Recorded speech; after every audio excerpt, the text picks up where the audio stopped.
Assalamualaikum warahmatullahi wabarakatuh. Waalaikumsalam warahmatullahi wabarakatuh. Bismillahirrahmanirrahim. Alhamdulillahi rabbil alamin. Wassalatu wassalamu ala ashrafil anbiya'i wal mursalin, Sayyidina wa maulana Muhammadin wa ala alihi wa ashabihil mujahidin at-tahirin, amma ba'du.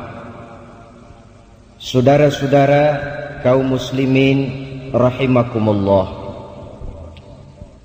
di awal pertemuan kita hari ini, marilah lebih dahulu sama-sama kita memanjatkan puji dan syukur kehadirat Allah Subhanahu wa ta'ala, Tuhan yang maha pengasih dan tidak pernah pilih kasih, Tuhan yang maha penyayang, yang sayangnya tidak terbilang, yang sampai pada saat ini masih memberikan kesempatan untuk hidup kepada kita bersama.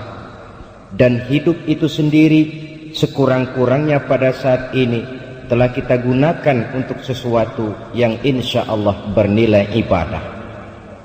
Salawat dan salam mudah-mudahan senantiasa tercurah atas junjungan penghulu alam, Nabi besar Muhammad sallallahu alaihi wasallam beserta seluruh keluarga dan para sahabatnya, amin ya rabbal alamin.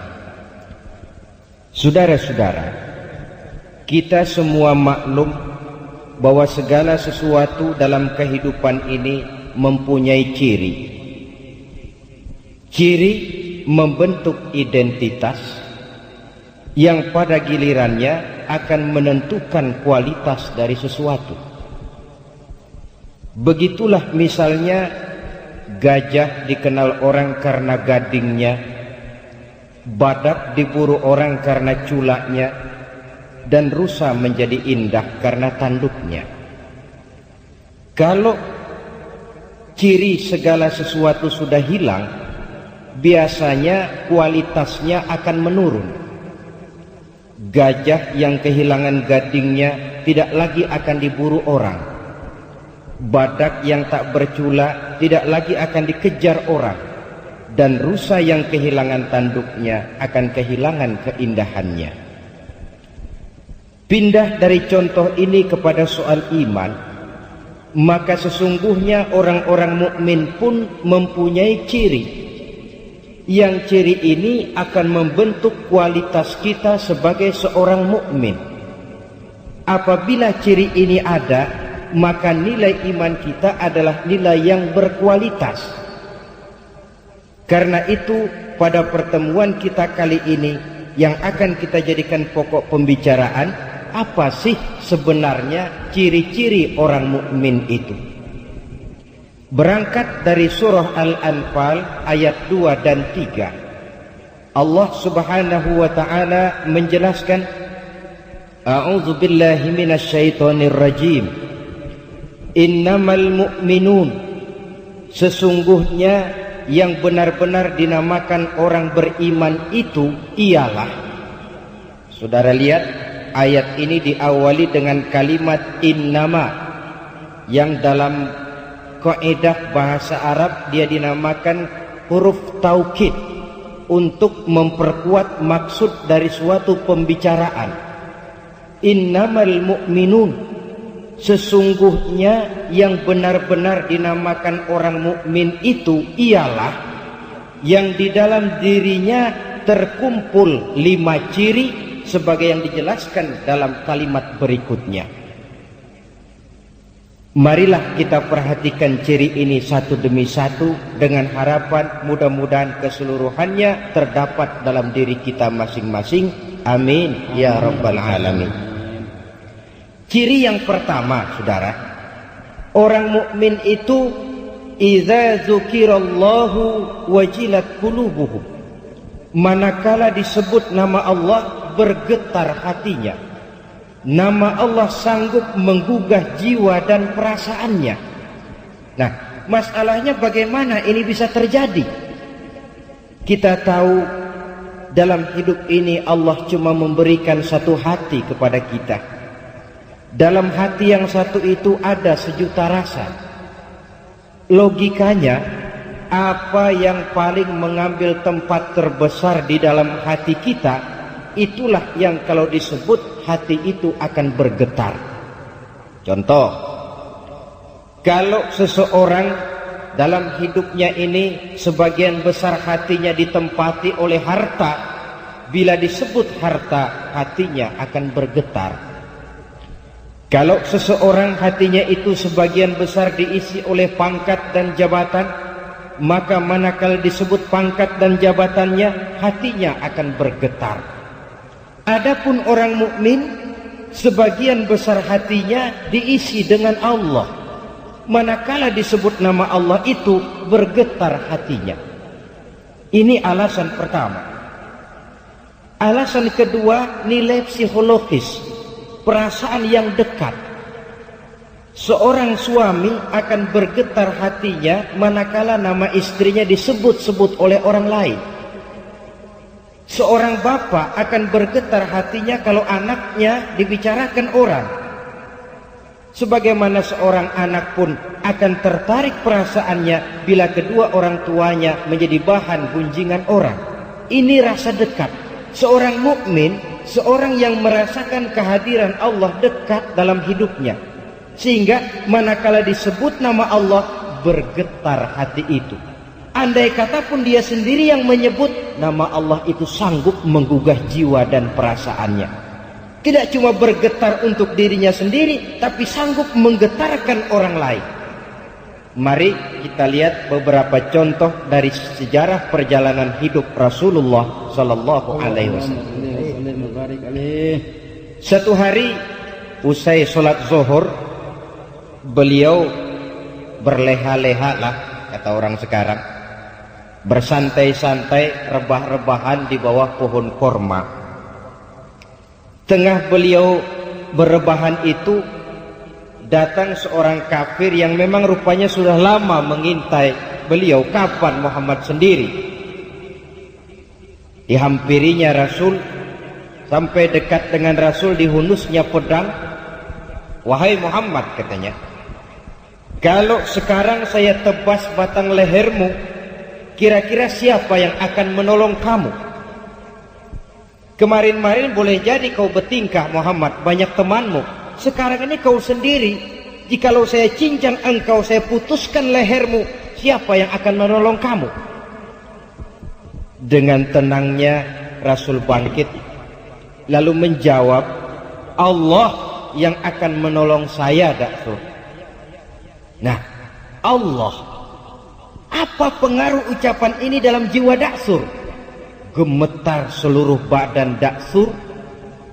Keringat dingin bercucuran dari sekujur tubuhnya, sampai pedang yang dipegangnya jatuh ke tanah tanpa terasa. Pedang itu diambil oleh Rasul, kemudian dibalikkan ke arah Daksur.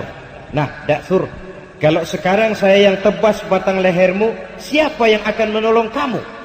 Masih dengan gemetar Daksur menjawab, tidak ada yang akan menolong saya ya Rasul, kecuali kalau engkau mau memaafkan saya. Dengan senyum Rasul kembalikan pedang itu. Nah, bawalah pedangmu balik. Saudara, dua hal yang kita ambil dari riwayat macam ini. Pertama, ketinggian akhlak Rasul yang begitu mudah memaafkan orang yang nyata-nyata mau merampas jiwanya. Yang kedua, kalimat Allah membuat Daksur gemetar. Jadi kata-kata Allah ini kalau diucapkan oleh orang yang jiwanya bersih, oleh orang yang batinnya hening, dia sanggup melahirkan dampak yang luar biasa bagi orang lain. Sehingga ciri daripada seorang mukmin tidak lain, yang pertama, kalau disebut nama Allah bergetar hatinya. Tidak cuma sekedar ungkapan lidah, tetapi berakar dalam hati, mempengaruhi dan memberikan stres kepada seluruh anggota badan. Satu contoh lain, ada seorang anak muda bernama Malik bin Dinar. Barangkali kalau bahasa sekarang, Malik bin Dinar ini masuk golongan jet set. Sesuai dengan namanya, Malik itu raja, dinar itu uang. Malik bin Dinar kalau terjemahan kasar, raja bin uang. Dia memang kelompok kerjanya pesta. Satu malam tengah dia mengadakan pesta di rumahnya, ya tentu dilengkapi dengan minuman keras zaman itu. Datanglah ke rumahnya seorang tua renta dengan pakaian compang-camping. Sampai di pintu gerbang masuk, wah sudah dicegat oleh tukang kepruk. Ada apa, Pak? Enggak, mau tanya saja, kata orang tua tadi. Yang punya rumah ini siapa? Oh, majikan saya, bos saya. Malik bin Dinar. Malik bin Dinar? Iya. Bosmu si Malik bin Dinar itu hamba apa orang merdeka? Oh, dia orang merdeka. Dia bukan hamba. Betul, kata orang tua tadi. Sampaikan salam saya kepada bosmu Malik bin Dinar. Dia memang bukan hamba, dia orang merdeka. Kalau dia hamba tidak cuma begini kerjanya. Kalau dia hamba tidak cuma untuk pesta, dia hidup. Seorang hamba adalah seorang yang juga sujud kepada penciptanya. Seorang hamba juga seorang yang sadar dari mana dia datang, di mana dia sekarang, dan kemana dia akan datang nanti. Hambamu ini memang orang merdeka, dilarang dia tidak terlarang, dicegah dia tidak tercegah, dia perturutkan kemauan nafsunya dalam hidup. Oh, dia memang benar-benar orang merdeka, kasih tahu dia. Saudara, orang tua compang-camping ini pun lalu pergi, tidak ketahuan lagi kemana arahnya dia pergi. Disampaikanlah ucapan ini oleh si penjaga tadi kepada Malik bin Dinar. Terperangah dia mendengar. Ini ucapan orang tua sederhana, tapi kok nyangkut di hati. Kalau kau hamba bukan begini kerjamu, kau orang merdeka. Merdeka dari aturan Allah, merdeka dari agama. Kau mengatur hidupmu menurut seleramu. Kau memang orang merdeka. Dia renungi ucapan orang tua tadi. Malam dia tidur, mimpi. Mimpinya nggak kepalang tanggung lagi. Mimpi kiamat datang. Lalu dia naik pengadilan di padang mahsyar. Setelah diadili jatuh vonis karena memang dosanya banyak, dia mesti masuk neraka. Sudah dipegang oleh malaikat Malik mau dilemparkan ke neraka, hampir dilempar, dia bangun dari tidurnya. Astagfirullah, katanya. Untung cuma mimpi. Kalau benar-benar bagaimana? Dia periksa seluruh tubuhnya, anggota badannya. Apa yang dia lihat? Kulit badannya terkelupas. Gemetar dia. Cuma mimpi mau dilempar ke neraka, kulit badan terkupas karena panas. Bagaimana kalau neraka betulan? Menangis dia. Terbayang segala dosa dan kesalahan yang pernah dia lakukan dalam hidup. Dia campakkan seluruh baju kebesarannya, dia tinggalkan rumah mewahnya. Sejak saat itu dia mengembara sampai akhirnya dia menjadi seorang ulama sufi yang terkenal, Malik bin Dinar. Tetapi yang konon menurut riwayat, hampir seumur hidup beliau tidak pernah senyum. Orang pun tanya, Imam, kenapa anda ini tidak pernah senyum kami lihat? Dia jawab, bagaimana saya mau senyum? Kalau mimpi masukkan ke neraka sejak kulit terkelupas, baru mimpi bagaimana benerannya. Dia rasakan, dia resapi itu dalam hidupnya. Sehingga manakala dia membaca ayat-ayat Allah, manakala dia menyebut Allah, gemetar hatinya. Tidak jarang dalam sholat sunnah dia jatuh pingsan. Begitu dia menghayati kalimat Allah dalam hidupnya. Ini contoh dari perjalanan hidup Malik bin Dinar. Jadi esensi dari ciri yang pertama ini tidak lain, merasakan kehadiran Allah dekat dalam hidup. Saudara-saudara kaum muslimin yang berbahagia, kalau ini sudah tertanam dalam jiwa kita, efek positifnya yang akan timbul adalah etika otonom. bahwa kalau saya sendiri, yang kedua itu Allah. Kalau saya berdua, yang ketiga itu Allah. Tidak ada sejengkal tanah pun tempat untuk berbuat yang tidak baik. Karena nama Allah sudah sanggup menggetarkan jiwanya.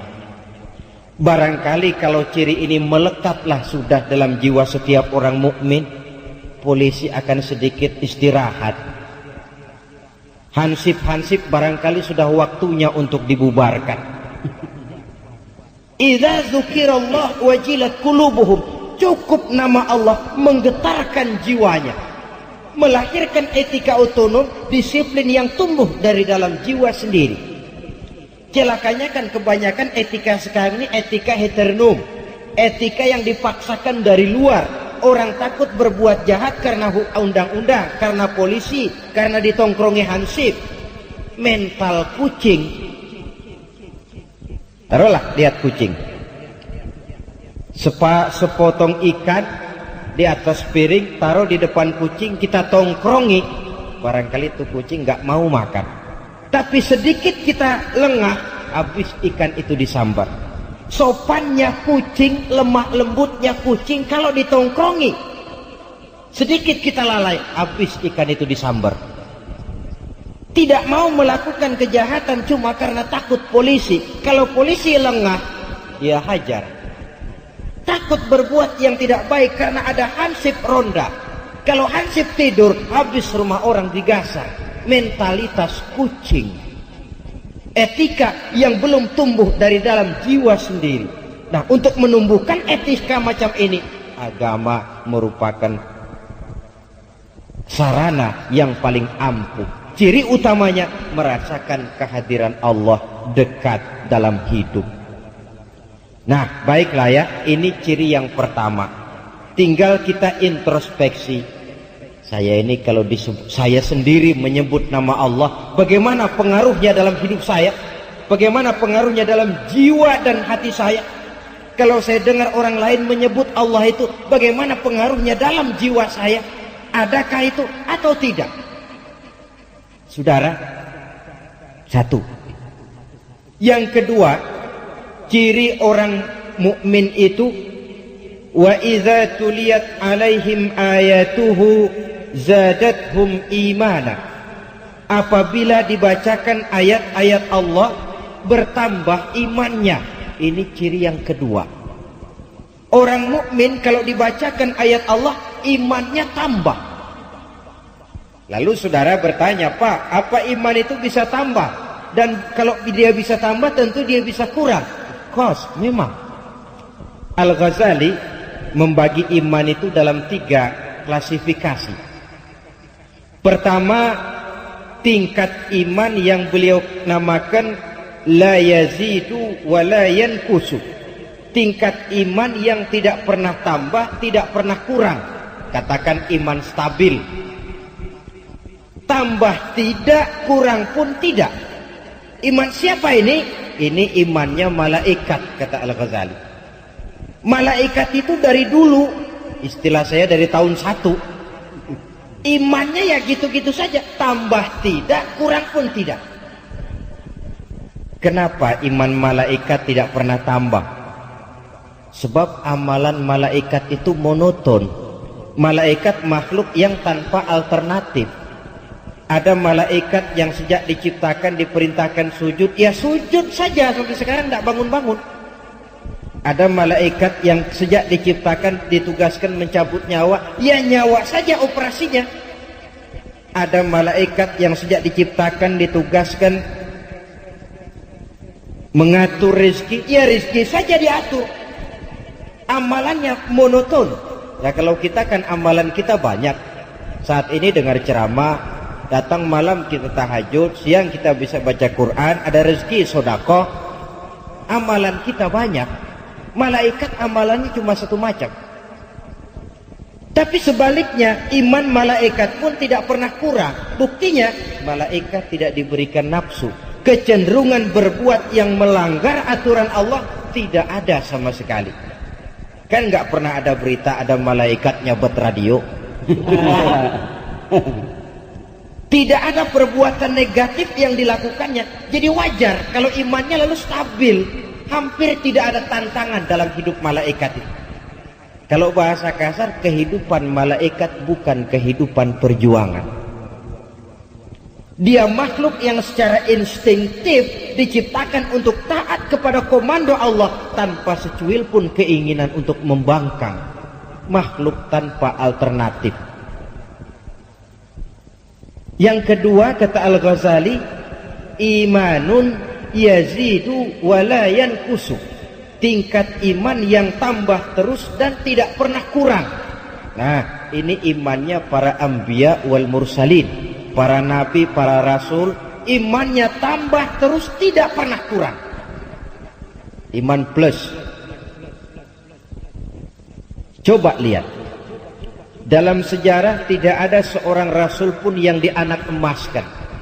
Semuanya berjuang, kadang-kadang terusir dari kampung halamannya, difitnah, dicaci maki, dilontari kotoran unta, diancam akan dibunuh. Tapi sekali kaki melangkah ke depan, pantang surut ke belakang. Tidak ada kita baca sejarah rasul karena perjuangannya terlalu berat lalu minta pensiun, minta berhenti sajalah, Tuhan gak kuat jadi nabi. Tidak ada. Makin berat perjuangan itu, makin mantap langkahnya. Iman para nabi dan iman para rasul. Yang ketiga, kata Al-Ghazali, imanun yazidu wa yanqusu. Tingkat iman yang bisa bertambah pun juga bisa berkurang. Inilah iman kita pada umumnya. Kadangkala grafik iman itu mengalami plus. Rajinlah kita sujud, rajinlah kita datang ke majelis taklim, sadarlah hati, banyak kita membaca Quran. Tempo-tempo iman itu mengalami pasang surut, maka kita pun jatuh ke lembah kehinaan. Nah, adapun orang mukmin cirinya kalau dibacakan ayat Allah imannya tambah. Nah, caranya bagaimana? Terlebih dahulu mari kita bicarakan apa sebenarnya ayat Allah itu. Ayat secara etimologi artinya tanda. Ayat Allah artinya tanda-tanda kekuasaan Allah. Sayyid Muhammad Rashid Ridha membagi ayat Allah itu menjadi dua bagian. Ada ayat yang tercipta oleh Allah dan ini dinamakan alam. Ada ayat yang tercipta oleh Allah, ini dinamakan alam. Dan ada ayat yang terucap oleh Allah dan ini dinamakan wahyu. Jadi lautan ayat Allah, bintang gemintang yang bertabur menghias angkasa ayat Allah, planet-planet yang beredar di angkasa luar ayat Allah, lautan ayat Allah, matahari, bulan dan bintang ayat Allah, gunung dan lautan ayat Allah, manusia ayat Allah yang tercipta. Quran ayat Allah, Injil yang diturunkan kepada Isa ayat Allah, Taurat yang diturunkan kepada Musa ayat Allah, Zabur yang diturunkan kepada Daud ayat Allah yang terucap oleh Allah. Kepada mukmin diperintahkan membaca dua ayat ini. Baik ayat yang tercipta maupun ayat yang terucap harus dipelajari. Pelajari angkasa luar karena itu ayat Allah. Membaca ayat Allah di angkasa luar lewat ilmu astronomi. Hasil pengkajian angkasa luar akan membawa orang kepada ucapan Rabbana ma khalaqta hadza batila. Wahai Allah, tidak engkau ciptakan semua ini sia-sia. Pengkajiannya terhadap angkasa luar makin menambah keimanannya.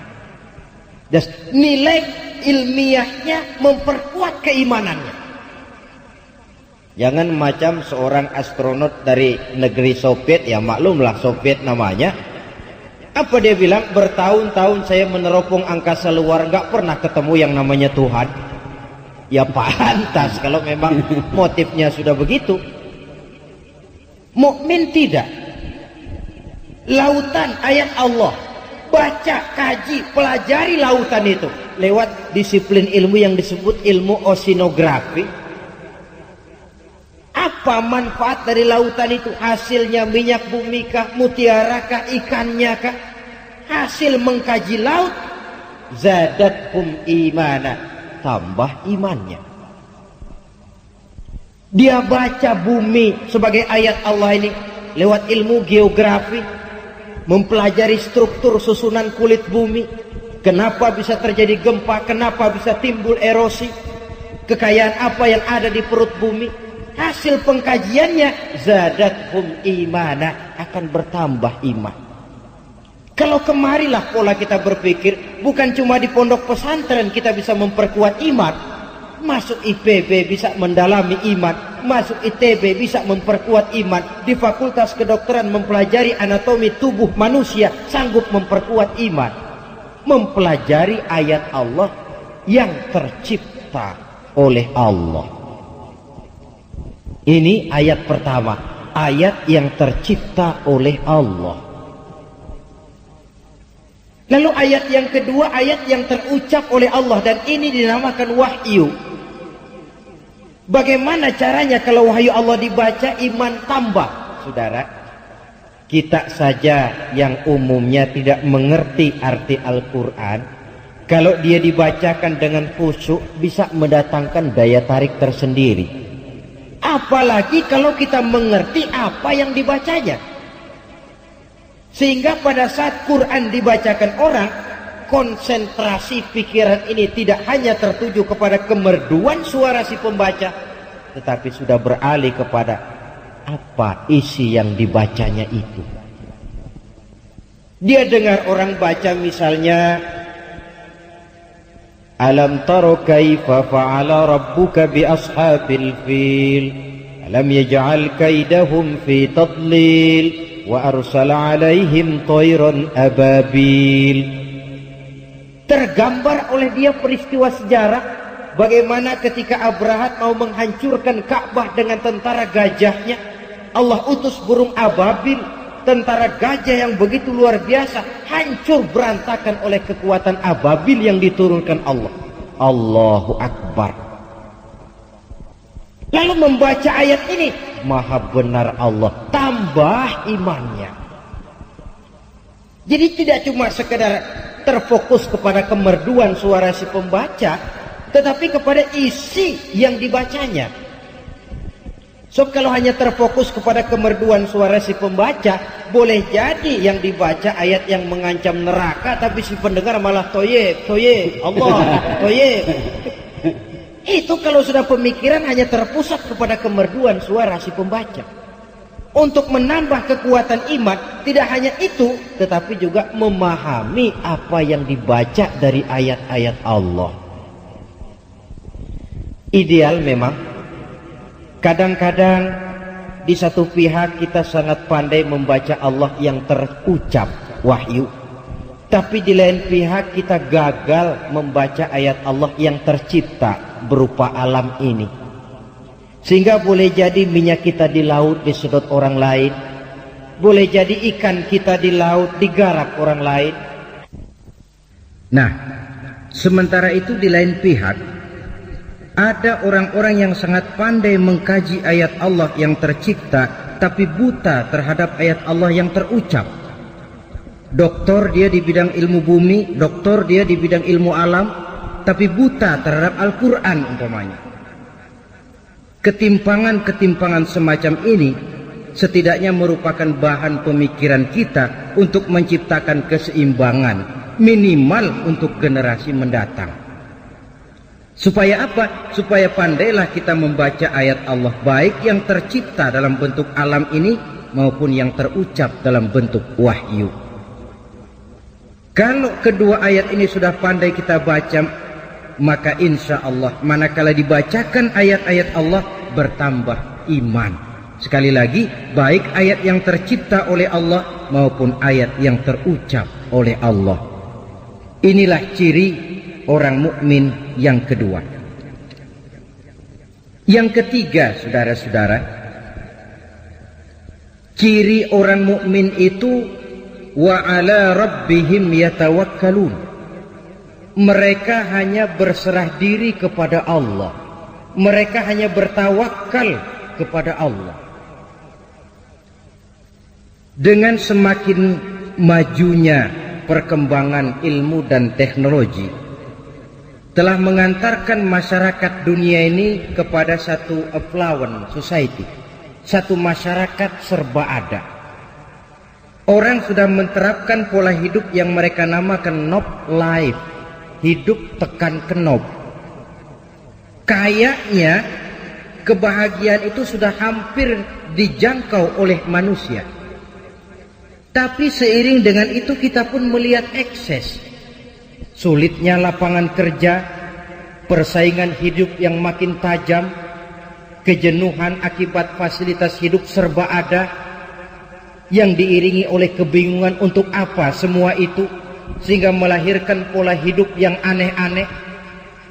Nampaknya manusia memang perlu kepada satu sandaran vertikal.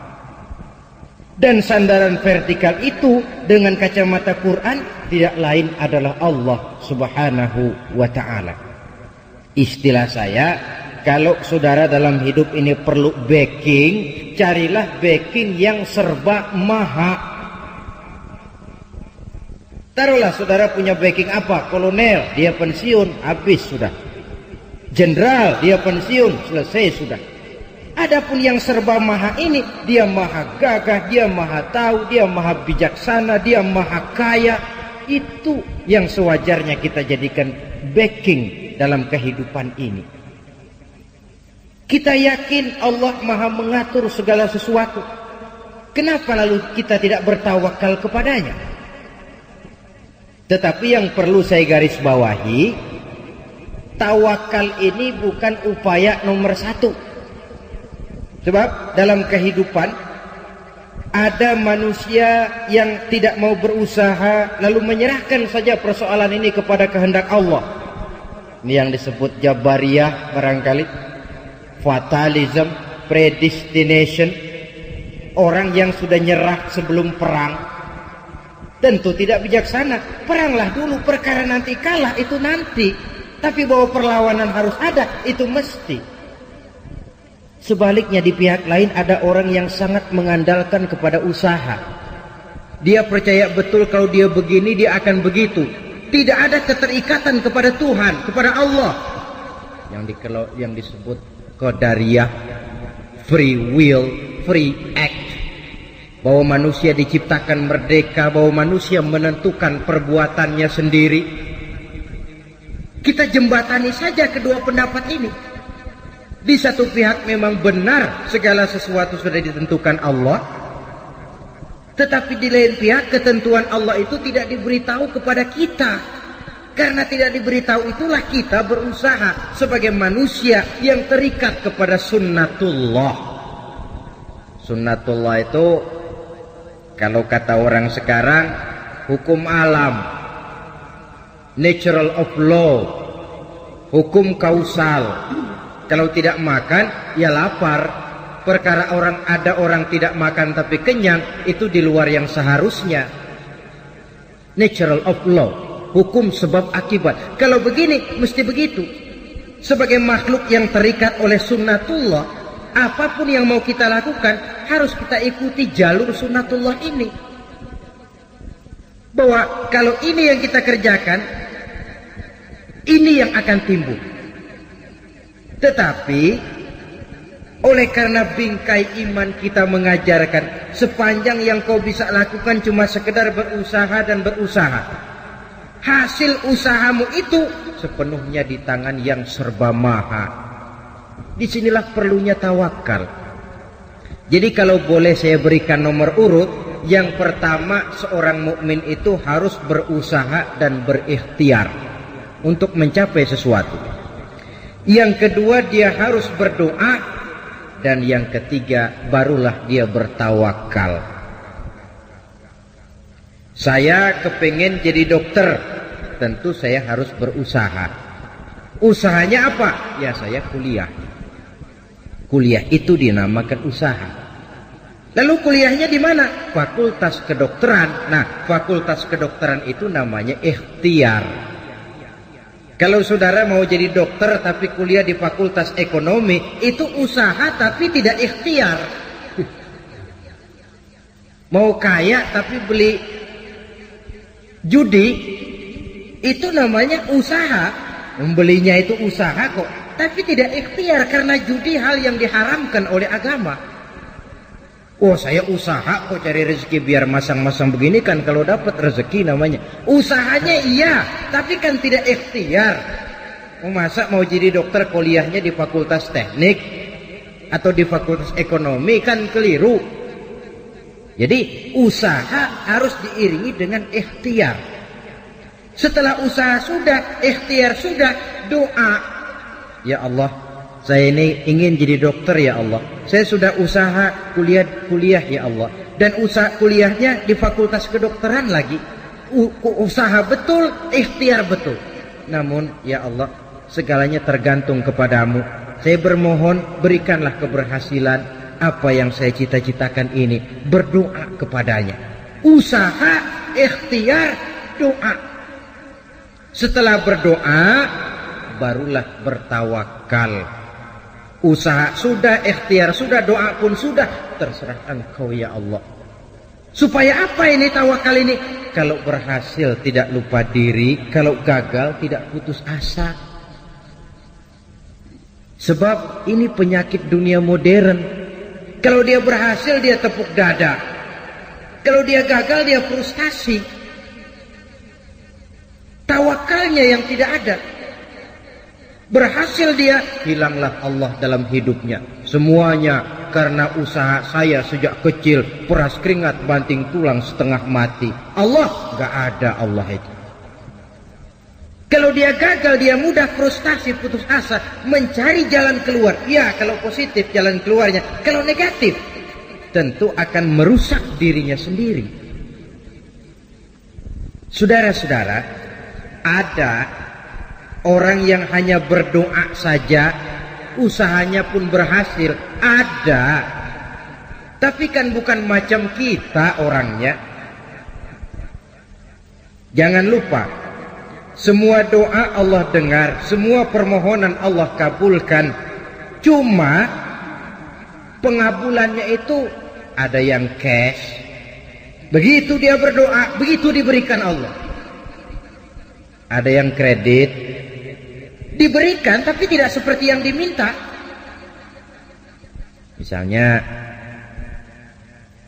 kita ini kan kalau minta rezeki kepada Allah, belum pernah saya dengar ada orang berdoa, ya Allah berikanlah saya rezeki dikit aja ya Allah.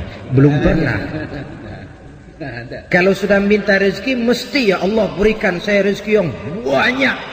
Tapi kadang-kadang sudah pegel kita nungguin tuh rezeki nggak mau datang juga. Kalaupun datang, aduh pegel nungguinnya nggak penuh-penuh. Ini kredit namanya. Diberikan tapi tidak seperti yang diminta. Atau ditunda. Ada yang ditunda. Berdoa dia, diberikan tapi tidak saat diminta itu, tidak bulan itu, tidak tahun itu, mungkin bulan depan, tahun depan. Kenapa begitu? Kalau kita lihat dengan kacamata putih, maksud saya dengan husnuzon, baik sangka kepada Allah, kita akan mengambil analogi begini. Anak kita yang umur 5 tahun datang, Pak minta uang 100.000. Saya pikir paling kita kasih 100 perak. Kenapa? Ya buat apa uang 100.000 jatuh di tangan anak umur 5 tahun? Dia belum bisa memanfaatkan uang itu, belum bisa bertanggung jawab terhadap keluarnya uang. Makin dewasa dia, makin besar pemberian kita. Begitulah kita dalam pandangan Allah. Minta rezeki banyak, yang datang dikit. Barangkali kitanya sih di depan Allah masih anak-anak. Bukan biologis kita. Umur mungkin 3, 4, 50 tahun. Barangkali jiwa kita, barangkali nilai ibadah kita, barangkali Allah Maha tahu. Potongan lo kalau dikasih rezeki banyak lo ngelihat masjid nggak mampir, begini aja rezeki lu segini. Jadi rajin ke masjid. Potongan lo kalau punya duit banyak malas ngaji, segini aja jadi rajin ngaji. Sekali lagi ini kalau kita lihat dengan kacamata putih. Dan memang seharusnya dengan kacamata itu kita melihat realita kehidupan, supaya kita tidak sesak jiwa, tidak sempit pandangan, tidak picik dalam menilai sesuatu. Lapang dada, baik sangka kepada Allah. Berhasil tidak lupa diri, gagal pun tidak putus asa. Sedikit yang datang, kita bersyukur dan cukup. Banyak yang datang, kita pun tidak lupa daratan. Kalau nafsulah yang diperturutkan, kapan sih orang ini mau syukur? Saya sering kasih contoh, mulanya dia mengeluh, ditanya orang, kenapa kau tidak ibadah? Ya bagaimana saya mau ibadah pak, orang tinggal di Jakarta saja ngontrak. Aduh kalau punya rumah sendiri, tenang dah saya ibadah, sip dah. Baik, diberikanlah dia rezeki, bisa bikin beli rumah sendiri walaupun kecil-kecilan. Sudah punya rumah sendiri, apa katanya? Iya, rumah sih sudah punya rumah sendiri, cuman kecil pak, kalau hujan bocor, aduh gimana mau ibadah. Kalau punya rumah yang permanen, enak dah saya ibadah. Diberikan juga rezeki, bisa bikin rumah permanen. Aduh, rumah memang sudah permanen, cuma isinya belum seperti rumah tetangga pak. Aduh kalau punya kulkas, punya video kaset, punya tape deck, punya, aduh tenang saya ibadah. Diberikan juga rezeki, bisa beli peralatan rumah tangga yang memadai. Peralatan sudah cukup pak, aduh cuma kendaraan belum punya. Kalau sudah punya kendaraan mau berangkat ke masjid kan enak pak, tenang saya ibadah. Nanti dah kalau ada kendaraan saya mau ibadah. Janji terus. Barangkali malaikat dengar dari jauh, janji nih ya. Janji saja bisanya. Itulah nafsu itu. Kapan mau bersyukur? Sehingga benar kalau Rasul mengatakan orang yang bahagia dalam materi dia lihat ke bawah, orang yang celaka dalam materi dia lihat ke atas, dalam agama dia lihat ke bawah. Kalau dalam materi kita melihat ke bawah, lapang dada akan timbul, sikap mensyukuri nikmat akan ada. Seorang teman berkata, kalau engkau hatimu keras dan sulit untuk bersyukur, sering-seringlah main ke kuburan atau ke rumah sakit katanya.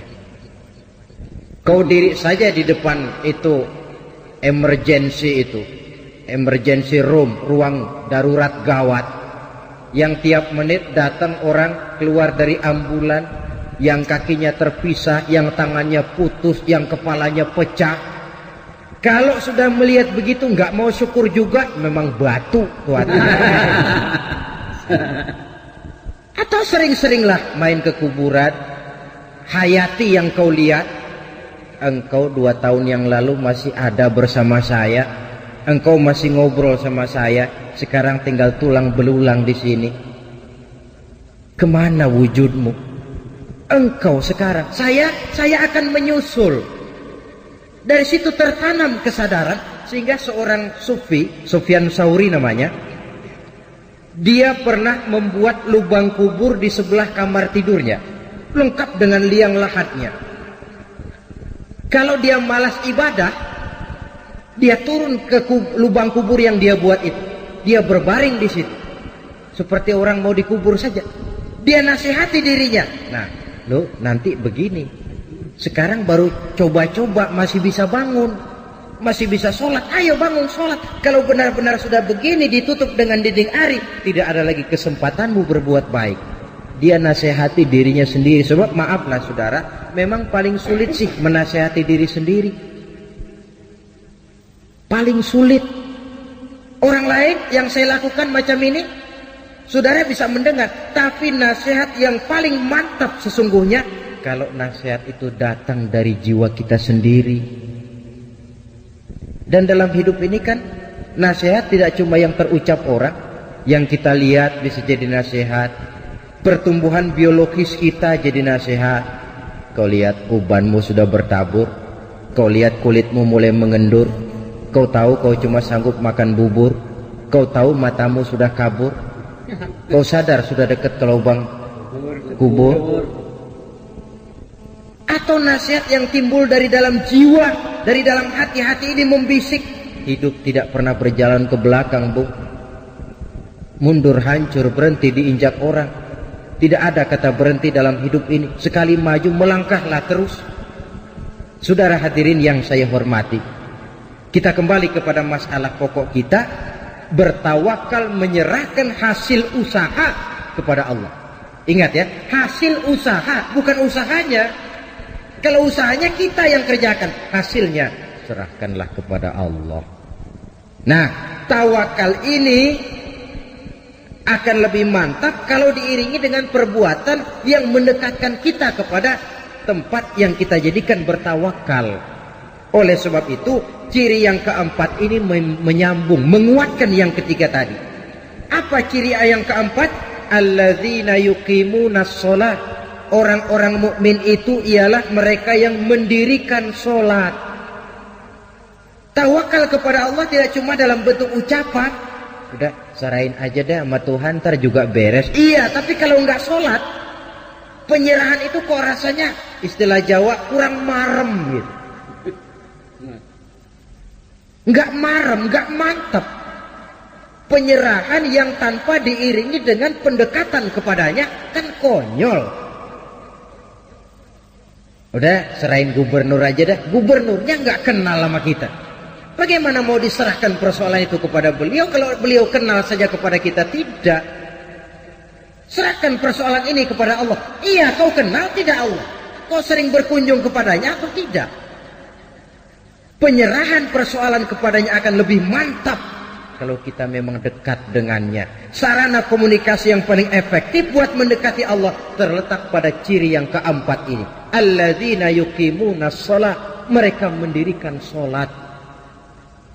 Saudara-saudara, jadi proses kita bertawakal ini diimbangi dengan pendekatan yang real kepadanya melalui jalur yang disebut sholat. Di sana penyerahan ini menemukan bentuk yang paling pasrah. Kalau tidak, kita sih bisa saja berkata, saudara-saudara jangan takut, Allah bersama kita. Tapi kalau tidak sholat itu cuma mulut, hatinya mungkin perang. Apa iya Tuhan bersama gue sembahyang aja kagak. Hatinya kan perang. Antara mulut dengan batin ini tidak seimbang, tidak sama, karena kata dan perbuatan lain. Seperti di zaman sekarang kan ada orang agnostik, agnotisisme, yaitu orang yang menghargai agama, menaruh agama di tempat yang luhur, tapi tidak mau mengikatkan diri terhadap suatu agama secara formal. Dia mengakui esensi agama, dia hargai agama, tapi dia tidak mau terikat dengan suatu agama secara formal. Mau dibilang Islam gak pernah ke masjid, mau dibilang Kristen kapan ke gerejanya, Hindu tidak, Buddha pun bukan. Tapi kalau bicara agama, muluk bukan main. Agnotisisme, manusia agnostik, manusia yang menghargai agama, menaruh agama di tempat yang tinggi. Dia salut dengan agama, tapi secara formal dia tidak mau mengikatkan diri dengan suatu agama. Kan menggejala ini di masyarakat kita sekarang ini. Manusia-manusia agnostik macam itu. Paling-paling akhirnya dia akan bilang, oh semua agama benar, semua agama bagus. Lalu Bapak yang mana Pak? Itu pribadi saya. Pribadi saya, agnostik. Tidak mau secara terbuka mengikatkan diri dengan suatu agama. Cukup buat dia menghargai agama. Nah, coba kalau penyakit ini berkembang, yang akan jadi korban anak cucu kita, generasi yang akan datang, lebih gampang lagi sikap beragamanya.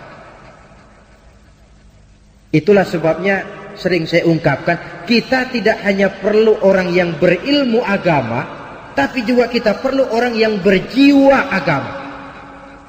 Kalau berilmu agama, dia menganalisa agama dari berbagai segi. Tanpa jiwa agama, dia sulit untuk hidup menurut ajaran agama.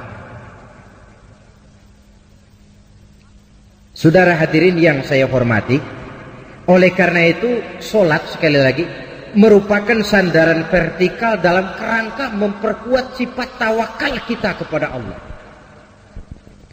Kita bisa saja berkata, ini karena sudah pakai bibit unggul, lalu pupuk ureanya bagus, kita berharap panen besar tahun depan. Boleh, harus begitu. Optimisme dalam hidup memang perlu. Tapi kalau tidak ada tawakalnya, tidak ada upaya pendekatan kepada Allah, dia merasa semuanya memang sudah diperhitungkan secara matang, medan sudah dikuasai, situasi dan kondisi sudah menunjang. Apa yang terjadi? Lacur, wereng, ngamuk. Yang diharapkan panen besar gagal total, berantakan. Kalau orang punya tawakal, dia akan mawas diri. Inilah manusia. Dia cuma berupaya, Allah menentukan. Ada hikmahnya buat kita. Mungkin selama ini kita melupakan dia, mungkin kita jauh dari dia, mungkin ini teguran buat kita. Tapi kalau dia tidak punya sifat tawakal ini, pertama frustasi, yang kedua, dan ini yang paling jelek, tapi ini memang penyakit umum, mencari kambing hitam. Ini kan penyakit umum, kurangnya sifat jantan, mencari kambing hitam, menyalahkan sana, menyalahkan sini, yang tentu yang disalahkan menangkis diri, mendebat dan membantah. Akhirnya yang akan timbul bukan jalan keluar yang baik, tapi jalan keluar yang akan merupakan persoalan baru yang lebih pelik lagi. Salat untuk bertawakal kepada Allah. Selain daripada bahwa salat yang dikerjakan dengan betul, sejak syarat rukunnya sampai khusyuk dan khudu'nya, punya dampak yang positif, yaitu mencegah manusia dari perbuatan yang keji dan munkar. Baiklah ya, ini sifat yang keempat yang kelihatannya berkaitan dengan sifat yang ketiga tadi. Sifat yang kelima, ciri yang terakhir dari seorang mukmin dalam Al-Anfal ini, wa mimma razaqnahum yunfiqun. Mereka orang-orang mukmin itu membelanjakan rezeki yang diberikan kepada mereka itu di jalan Allah. Dia peras keringat, banting tulang, pergi pagi pulang sore, berusaha. Setelah dia dapat, dia sadar di sini ada hak anak yatim, di sini ada hak masjid, di sini ada hak pondok pesantren, di sini ada hak janda-janda tua yang miskin, punya anak banyak, hidup perlu santunan. Sehingga dia lalu tidak hidup hanya untuk kepentingan perut dan dirinya sendiri saja, tapi mampu menjadi rahmah sekurang-kurangnya bagi lingkungan di mana dia tinggal. Berbahagialah manusia kalau dia dijadikan wasilah oleh Allah untuk menyampaikan rezeki kepada orang lain. Tidak ada orang jadi kaya raya lantaran dia bakhil, tidak ada orang jatuh melarat lantaran dia pemurah. Rizki yang diberikan Allah dibelanjakan di jalan Allah. Dan tidak perlu semua, Allah pun tidak menuntut semua. Pernah Rasul mengutus seorang sahabat mengambil zakat kambing dari seorang sahabat. Ambil zakat kambingnya. Sahabat yang disuruh ngambil ditanya, yang harus saya ambil kambing yang terbaik ya Rasulullah? Jangan. Lalu yang terjelek? Juga jangan. Yang pertengahan saja. Kalau kau ambil kambingnya yang terbaik, nanti susah hatinya orang yang punya kambing. Kambing saya yang paling bagus diambil. Kalau kau ambil kambingnya yang paling jelek, kasihan orang yang nerima. Nanti dia ngedumel, kambing gempor aja dia zakatin. Keseimbangan. Hak milik pribadi ada, diakui, tapi harus berfungsi sosial. Coba, bakhil dicela dalam Islam, tapi mubazir, boros juga tidak dibenarkan dalam Islam. Jalan tengah antara boros dan bakhil, pemurah. Bedanya pemurah dengan pemboros apa? Kalau pemboros dia tidak peduli membelanjakan harta untuk sesuatu yang tidak ada manfaatnya, itu boros.